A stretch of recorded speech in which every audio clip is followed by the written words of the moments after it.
ముఖ్యంగా ఈ సాంస్క్రిట్ శ్లోకాస్ ఏవైతే ఉంటాయో సాంస్క్రిట్ మన ఇవి ఉన్నాయి కదా వాక్యాలు మంత్రాలు కానీ అవి చదివే వాళ్ళు ఎవరైతే ఉంటారో వాళ్ళకి జ్ఞాపకశక్తి బాగా పెరుగుతున్నట్టుగా తెలిసిందన్నమాట.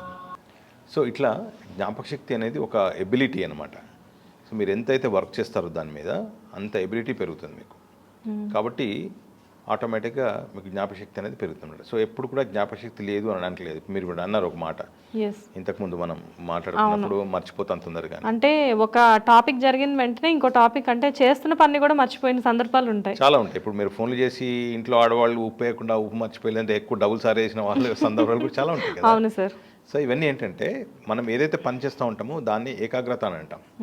దాని మీద ఎక్కువ కాన్సన్ట్రేట్ చేయడం. మెడిటేషన్తో కూడా అంత పవర్ ఉంటుందండి? ఎక్సలెంట్గా ఉంటుంది పవర్. ఇప్పుడు ఏమవుతుందంటే మీకు మెడిటేషన్ చేయడం వల్ల కొన్ని రకాలైన కార్టికల్ యాక్టివిటీస్ మనం తగ్గించేసుకుంటాం. వాటిలో ముఖ్యంగా మీ కళ్ళకు కనబడేటువంటివి అన్నీ కూడా ఆపేస్తాం, చెవులకు వినబడేటువంటివి కూడా తగ్గించేస్తాం. కాన్సన్ట్రేషన్ అంతా